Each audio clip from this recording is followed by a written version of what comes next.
s'est réuni aujourd'hui, qui m'a fait donc l'honneur de le présider, va vous écouter exposer votre habilitation universitaire en spécialité biologie, donc pendant à peu près une quarantaine de minutes. Sachez que votre jury est composé, donc par moi-même en tant que président, par notre ami qui nous vient donc de l'université de Jijel, M. Kibiesh, par notre ami aussi et partenaire, M. Al-Ar, qui nous vient de l'université de Sétif, par notre ami de toujours, Mme Khatel, donc de l'université de Béjaïa, et notre collègue et ami, le professeur donc Zaidi Farid.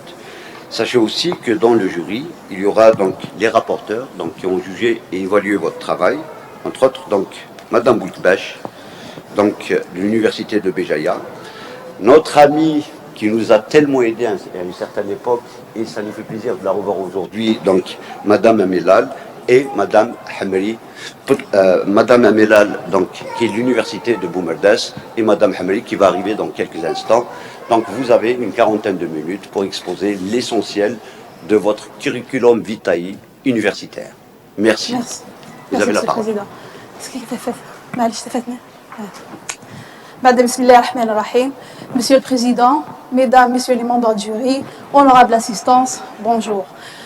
Avant de commencer mon exposé, donc je tiens à remercier les membres rapporteurs qui ont examiné mon dossier d'habilitation. Je remercie le docteur Emlel de l'université de Béjaïa, le docteur de l'université de Boumerdas, excusez-moi, le docteur Boulkibach de l'université de Béjaïa et le docteur Hamri de l'université aussi de Béjaïa. J'ai également remercié les membres du jury examinateur qui ont honoré le jury de ma soutenance. Donc je commence par les dames. Je remercie le docteur Khtel de l'université de Béjaïa. Je remercie le professeur Kibiesh de l'université de Jijel, le professeur Aar de l'université de Sétif et les professeurs M. Zaidi, professeur Zaidi et professeur Medeni de l'université de Béjaïa. Pour commencer, j'ai opté pour le plan suivant. Donc, je vais commencer par vous présenter l'ensemble de mes diplômes obtenus ainsi que ma carrière universitaire. Par la suite, je vous exposerai l'ensemble de mes activités pédagogiques et le polycopier de cours que j'ai élaboré. Par la suite, je vais donc vous parler de mes activités de recherche, que ce soit au cours ou après ma thèse de doctorat, qui seront bien sûr suivies par les productions scientifiques, et ma production scientifique sera suivie par mes perspectives de recherche et de pédagogie. En 1999, j'ai obtenu mon baccalauréat au lycée Mouhali Amar, commune de Sedour, option sciences de la nature et de la vie. Cela m'a permis de m'inscrire en première année biologie à l'université Abdelrahman Mira de Béjaïa. En 2004, j'ai obtenu mon diplôme d'ingénieur d'État en contrôle de qualité et analyse au sein de la même université. 3 ans plus tard, j'ai obtenu mon diplôme de magistère, option sciences alimentaires. Et en 2015, mon diplôme de docteur en sciences, option sciences alimentaires, toujours à l'université Abdelrahman Mira de Béjaïa. J'ai commencé ma carrière universitaire en 2007 en tant que maître assistant stagiaire, puis maître assistant chargé de cours en 2008. En 2011, j'ai été maître assistant de classe A et après ma soutenance de doctorat, j'ai été promu grade de maître de conférence classe B en 2015. Pour ce qui est des stages et des formations, j'ai eu l'opportunité donc de travailler dans plusieurs laboratoires. Durant la période allant de 2003 à 2006, j'ai effectué plusieurs stages dans différents organismes d'accueil, à savoir le SICAFLEJ, COGIB Label, Labohydresse. J'ai également fait plusieurs formations, telles que le spectrophotométrie EV visible, UV visible et des formations en bureautique. En 2010, j'ai effectué des stages à la Faculté des Sciences, Université de Lisbonne, Portugal, pour la détermination des activités antioxydantes, anti-inflammatoires et anti-acétylcholinestérase, donc des plantes médicinales. 2011-2010, j'ai effectué des stages au centre SIDAF de la Faculté des Sciences, Université de Grenade, Espagne, pour la caractérisation par HPLC-MS de mes extraits de plantes. De 2013 à 2016, j'ai effectué des stages à l'INSERM UMR de la Faculté de Pharmacie, Université d'Aix-Marseille, France, pour la détermination de plusieurs propriétés biologiques, notamment anticancéreuses, antioxydantes et anticalpaïnes de plusieurs matrices alimentaires. Pour ce qui est des activités pédagogiques, depuis mon recrutement à l'université de Béjaïa, j'ai assuré plusieurs enseignements, cours TD et TP pour différents niveaux. Je vais commencer par les modules assurés.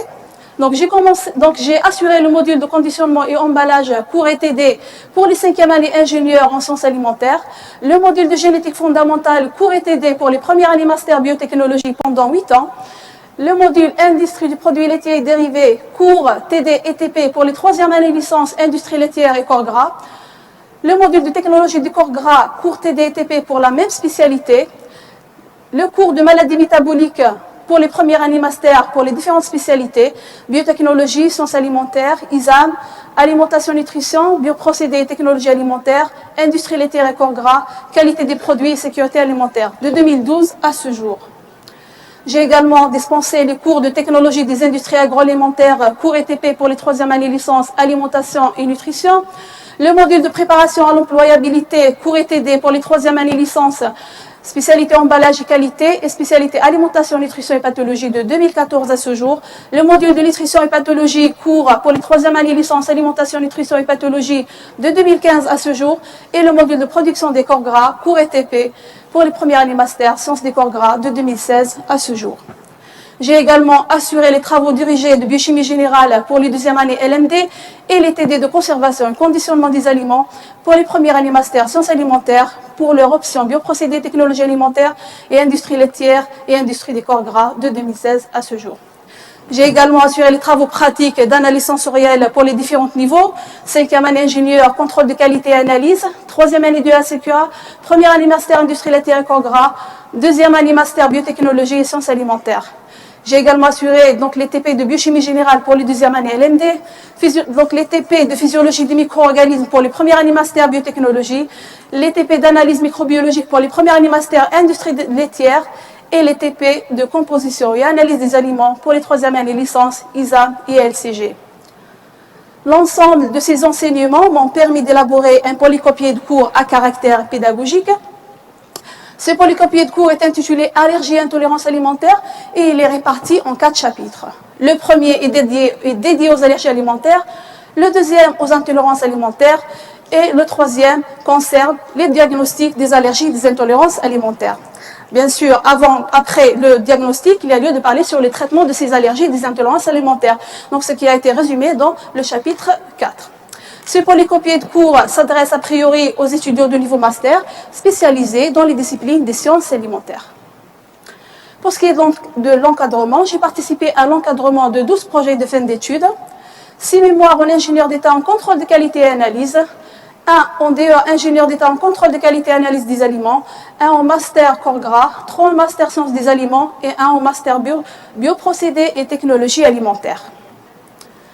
J'ai également effectué des sorties pédagogiques avec les étudiants de 3e année licence industrie laitière et corps gras. On a visité 2 complexes agroalimentaires. Le premier, c'est Kogébé Label en 2011 et le deuxième, c'est Danone Durdura en 2012. À côté de la pédagogie, j'ai effectué en parallèle des travaux de recherche, que ce soit au cours de ma thèse de doctorat ou après. Je vais commencer par vous synthétiser l'ensemble des travaux réalisés au cours de ma thèse de doctorat. Donc, ma thèse était intitulée « Caractérisation phytochimique par UHPLC, électrospray, ionisation, cut-off MSMS » de quelques extraits de plantes médicinales et la détermination de leurs propriétés biologiques anti-inflammatoires, antioxydantes et anti-acétylcholine estérase. La conception et la réalisation de ce travail s'inscrit dans le cadre de la valorisation des ressources végétales via la recherche de nouvelles molécules d'origine végétale à propriétés antioxydantes, anti-inflammatoires et anti-acétylcholine estérase. 9 échantillons de plantes médicinales ont fait l'objet donc de ce travail, le matériel de ce travail. Donc, on a les feuilles de Marébion vulgare, les bulbes de Scilla maritima, les feuilles de Pistachia lentiscus, les feuilles et tiges d'Erengium maritimum, les feuilles et baies de Myrtus communis et les feuilles et fleurs de Globularia alipone. L'ensemble des échantillons ont été récoltés dans 3 stations différentes de la wilaya de Bijaya, dans des endroits propres, loin de tout impact de pollution. Après la récolte, les échantillons ont été identifiés au Muséum d'histoire naturelle d'Aix-en-Provence, où des numéros d'herbiers sont attribués et des spécimens du matériel végétal sont déposés. Après identification, les échantillons ont été lavés pour les faire débarrasser de toute impureté. Un séchage des feuilles, tiges et fleurs donc à l'air libre dans un endroit ombragé a été effectué. Bien sûr, avant le début du séchage, un test d'humidité a été effectué Quant aux bulbes de Scylla maritima et les bœufs de Myrtus communis, ils ont été lyophilisés. Donc après séchage et lyophilisation, les échantillons ont été broyés, tamisés pour récupérer des poudres qui vont servir pour l'ensemble des dosages et des activités antioxydantes. Alors, on a effectué un petit test pour déterminer l'activité de l'eau pour les poudres et l'extraction adoptée dans mon travail, c'est une simple macération en méthanol pendant 24 heures. Après la macération, les solutions ont été récupérées, filtrées, puis concentrées sous vide pour récupérer des extraits secs qui vont servir pour l'ensemble des dosages et des propriétés, pour la détermination des propriétés biologiques des plantes médicinales. Plusieurs classes d'antioxydants ont été déterminées, donc à savoir les polyphénols totaux, flavonoïdes totaux, flavonols, tanins, proanthocyanidines et caroténoïdes. En plus des antioxydants, on a déterminé l'activité antioxydante des extraits de plantes médicinales en utilisant 9 méthodes. On a utilisé des méthodes reposant sur le pouvoir scavenger des espèces radicalaires, telles que le DPPH, l'amylosperoxyde et le radical hydroxyle, des espèces non radicalaires telles que le peroxyde d'hydrogène et des espèces dérivées d'azote. On a également testé la capacité d'inhibition des ROS en utilisant la chimiluminescence de la lysogénine sur des cellules gliales tumorales U87. Mais aussi, on a testé la capacité des extraits à chélater le fer, leur pouvoir réducteur en utilisant le phosphomolybdate, mais aussi l'inhibition du blanchissement de l'émulsion bêta-carotène acide linoléique. Pour ce qui est, donc, à côté de l'activité antioxydante, on a déterminé aussi 2 autres propriétés, la propriété anti-inflammatoire et anti-acétylcholine estérase. Le premier test utilisé pour déterminer l'activité anti-inflammatoire est celui de l'inhibition du pouvoir inhibiteur de la cyclooxygénase 1.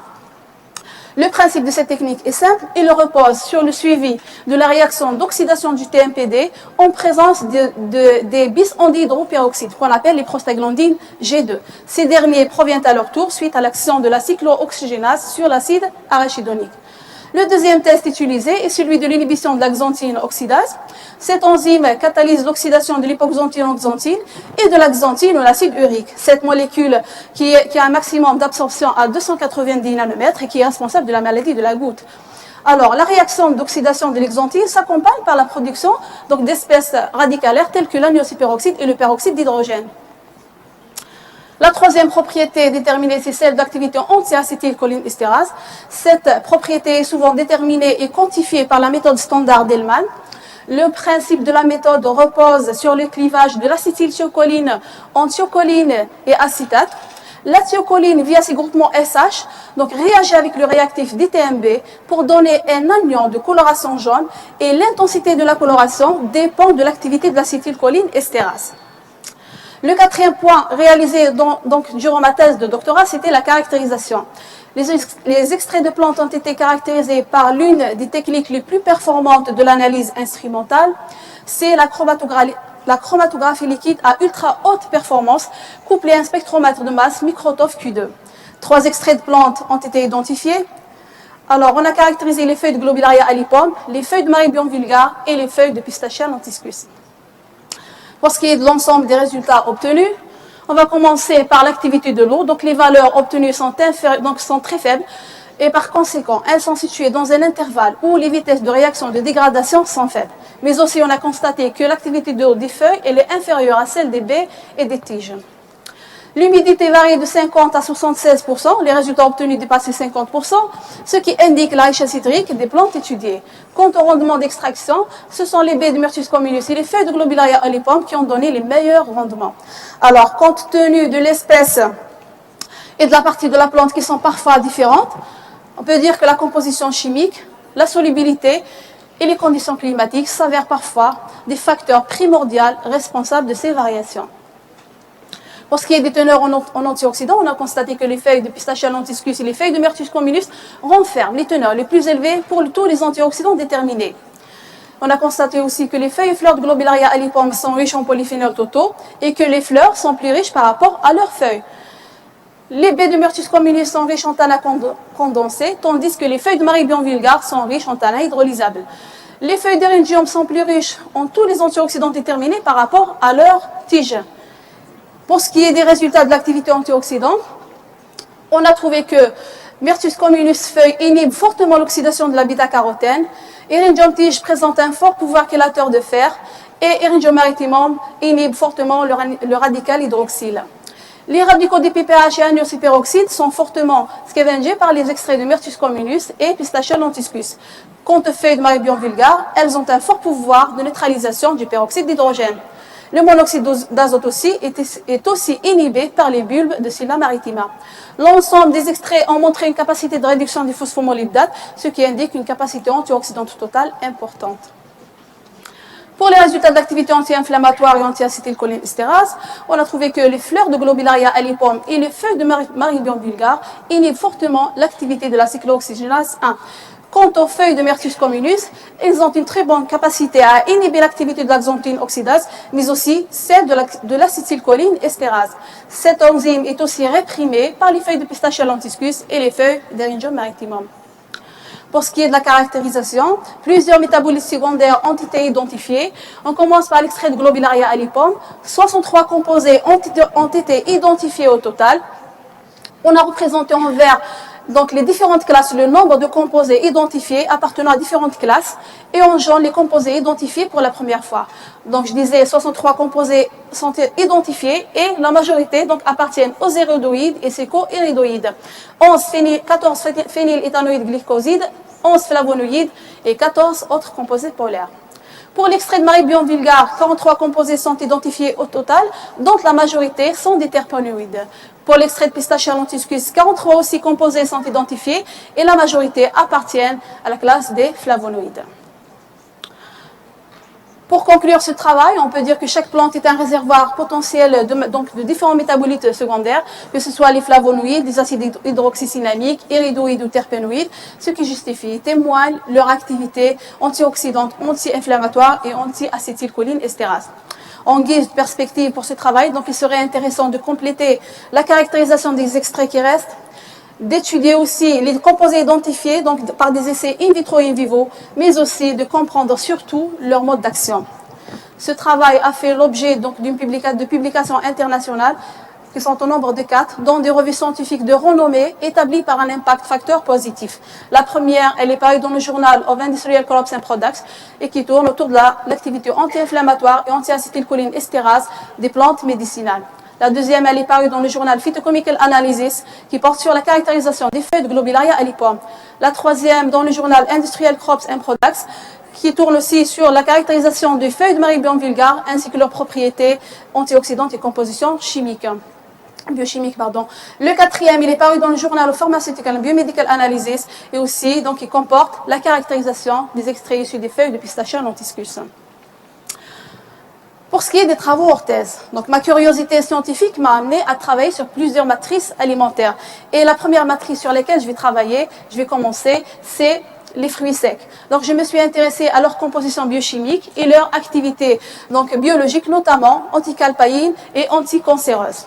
Alors les fruits donc sélectionnés sont Ficus carica, qu'on appelle les figues, issus de la région de Beni Maouche, Quercus ilex, qui sont les glands issus de la région d'Akbou, et les gousses de la caroube, qu'on appelle scientifiquement Serratonia silica, elles sont aussi issues de la région d'Akbou. Plusieurs paramètres sont déterminés, à savoir les antioxydants. On a identifié et quantifié les caroténoïdes. On a déterminé le paramètre de la couleur. On a testé les activités antioxydantes, le pouvoir inhibiteur des roses, l'activité anticalpaïne et l'activité cytotoxique.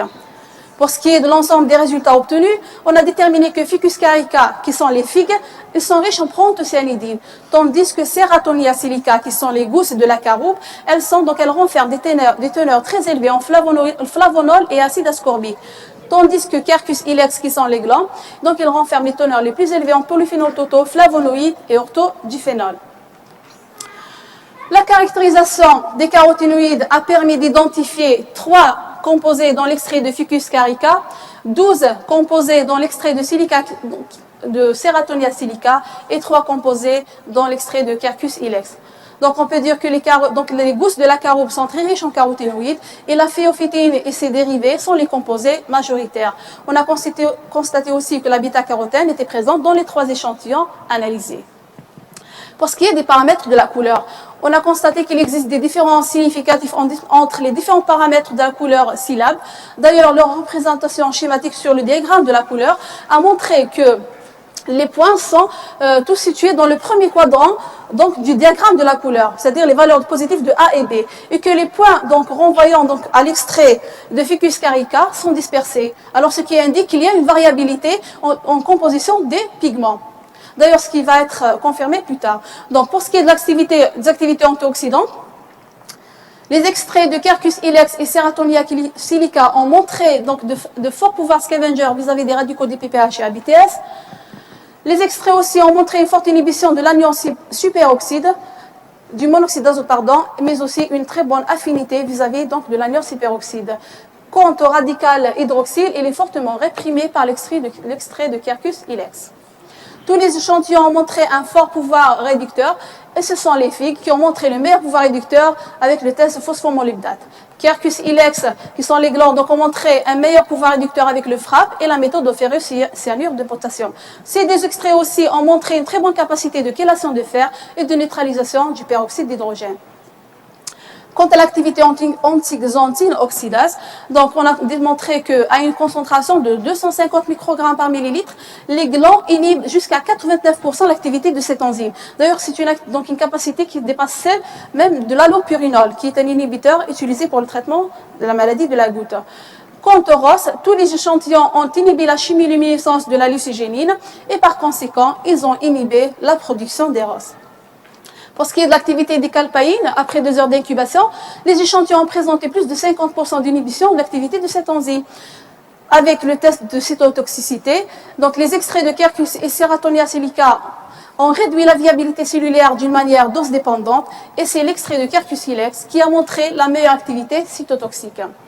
Alors pour conclure, j'ai essayé de résumer l'ensemble des résultats pour les propriétés biologiques obtenues. Alors on va commencer par les figues. Elles sont très riches en proanthocyanidine, un fort pouvoir réducteur, une capacité de chélation de fer et une activité anticalpéine élevée. Pour ce qui est des gousses de la caroube, elles sont riches en flavonol, acide ascorbique et caroténoïdes, fort pouvoir scavenger des ROS, du radical DPPH et ABTS, mais aussi une activité anticalpéine très élevée. Le troisième échantillon, donc les glands, ils sont riches en polyphénol, flavonoïdes et orthodiphénol, un fort pouvoir scavenger des espèces radicalaires, fort pouvoir chélateur, fort pouvoir réducteur, une inhibition de la xanthine oxydase, une activité cytotoxique considérable. En guise perspective pour ce travail, donc il serait intéressant d'approfondir les recherches sur les différentes propriétés biologiques démontrées. Ce travail a fait l'objet d'une publication dans le Journal of Industrial Crops and Products. La deuxième matrice sur laquelle j'ai travaillé, c'est le blé. D'accord, je me suis intéressée à la valorisation des graines de blé algériens sur leur composition biochimique, mais aussi leurs propriétés biologiques. Et les deux espèces sur lesquelles j'ai travaillé sont Triticum vulgare, qu'on appelle le blé dur, et Triticum aestivum, qu'on appelle le blé tendre. On a déterminé plusieurs paramètres, savoir les antioxydants, l'identification et la quantification des caroténoïdes, mais aussi on a déterminé le paramètre de la couleur. En plus des activités biologiques, on a testé l'activité antioxydante, cytotoxique, anticalpaïne et inhibitrice des ROS. Pour l'ensemble des résultats obtenus, donc on a trouvé que Triticum vulgare, qui est le blé dur, est très riche en polyphénols totaux, mais aussi en acide ascorbique. Quant au blé tendre, ils sont riches donc, en flavonoïdes, flavonol, proanthocyanidine et orthodiphénol. Pour les paramètres de la couleur, on a constaté des différences significatives entre les différents paramètres donc, de la couleur syllabe et leur distribution.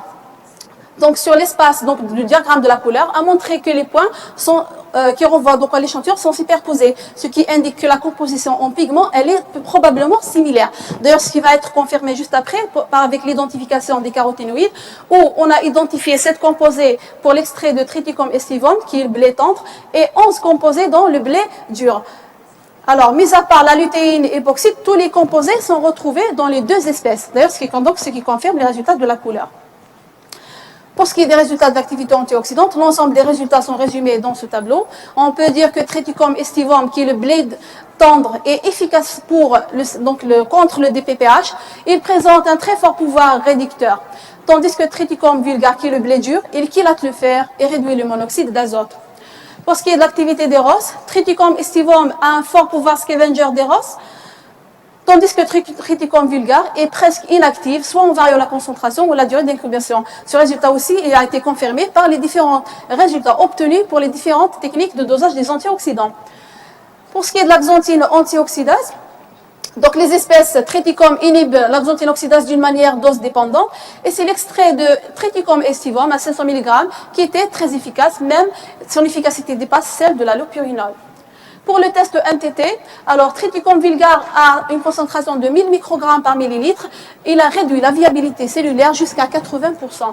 Alors qu'avec les calpaïnes, les deux espèces ont présenté les mêmes capacités d'inhibition après 4 heures et 6 heures de traitement. J'ai essayé aussi de conclure pour chaque espèce, donc l'ensemble des résultats. On peut dire que le blé dur, qu'on appelle Triticum vulgare, est une espèce de blé très intéressante, vu sa composition riche en polyphénol, caroténoïdes, mais aussi sa capacité chélatrice de fer et sa propriété cytotoxique. Quant au Triticum aestivum, qui est le blé tendre, c'est une espèce très riche en flavonoïdes proanthocyanidines, mais elle possède la capacité antioxydante très importante et inhibe fortement l'axanthine et l'activité des calpaïnes.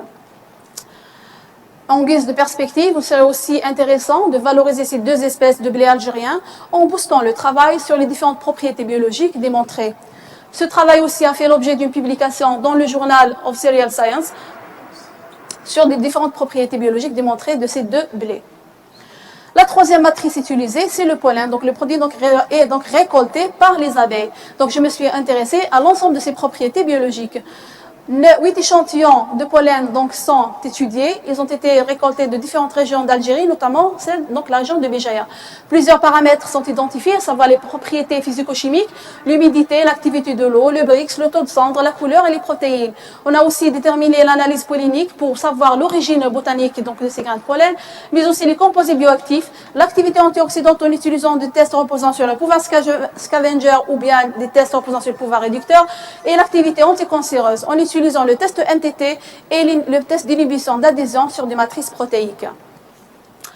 L'ensemble des résultats pour donc, les paramètres physico-chimiques donc, déterminés indiquent que les grains de pollen donc, renferment des teneurs faibles en eau, ce qui donc, augmente leur conservation, mais aussi leur confère une stabilité chimique et enzymatique. Mais aussi, ils représentent une très bonne source de protéines, pigments et minéraux.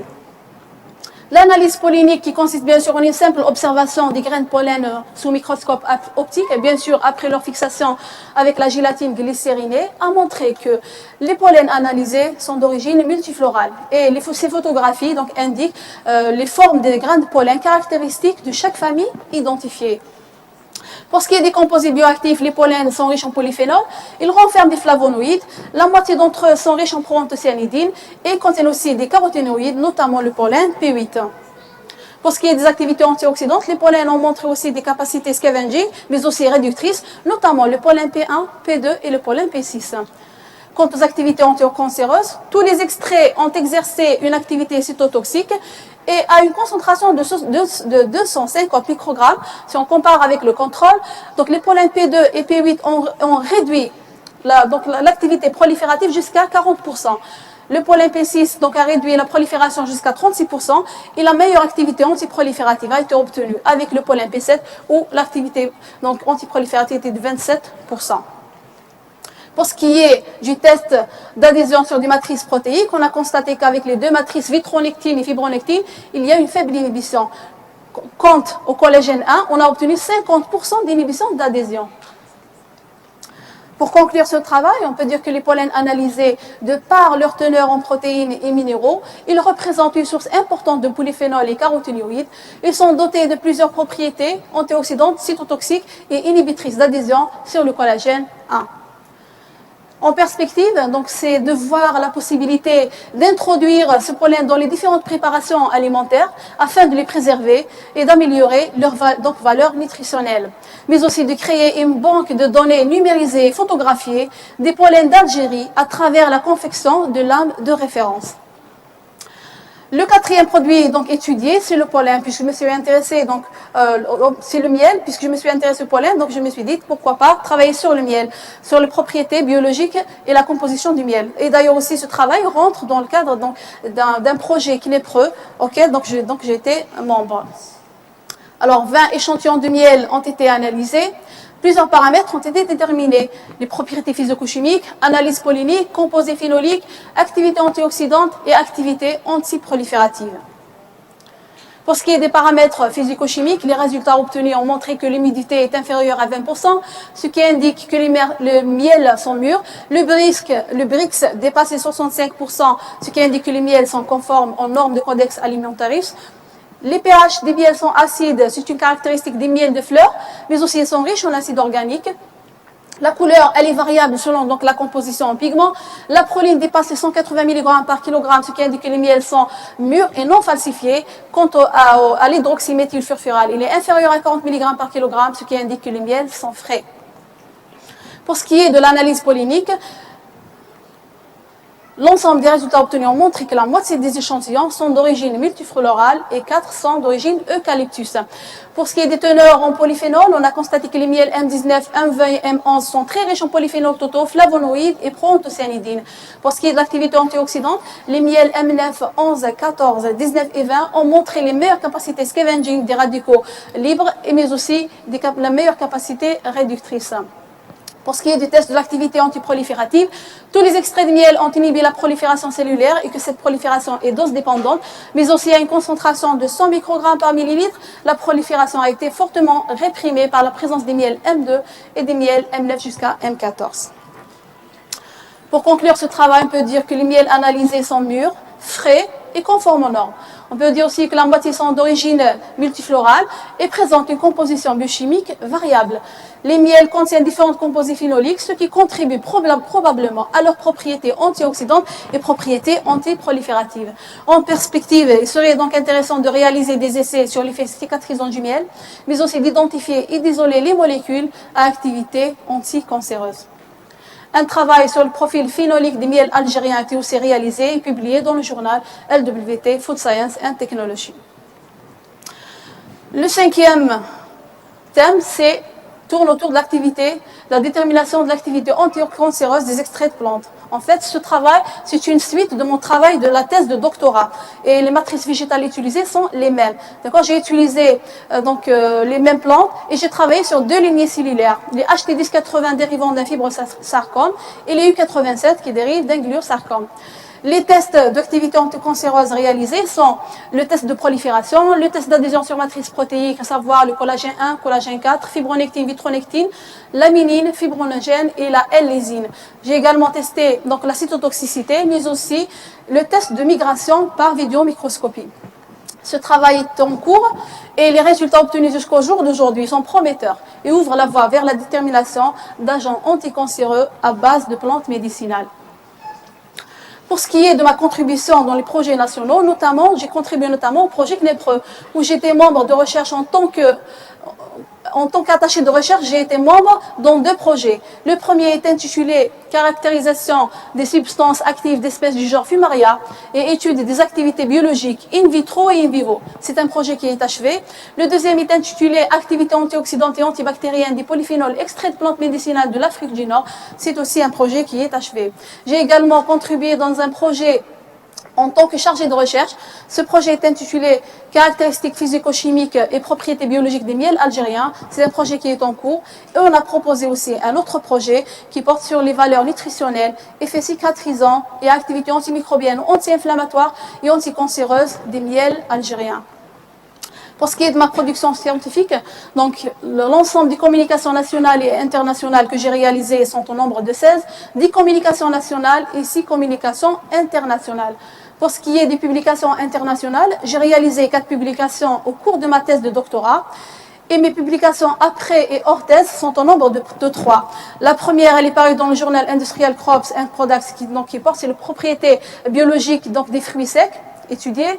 Le deuxième, il est paru dans le journal of Cereal Science, c'est un travail sur le blé, les deux espèces de blé ainsi que leurs propriétés biologiques. Et le troisième, sur le profil phénolique des miels algériens, paru dans le journal LWT Food Science and Technology.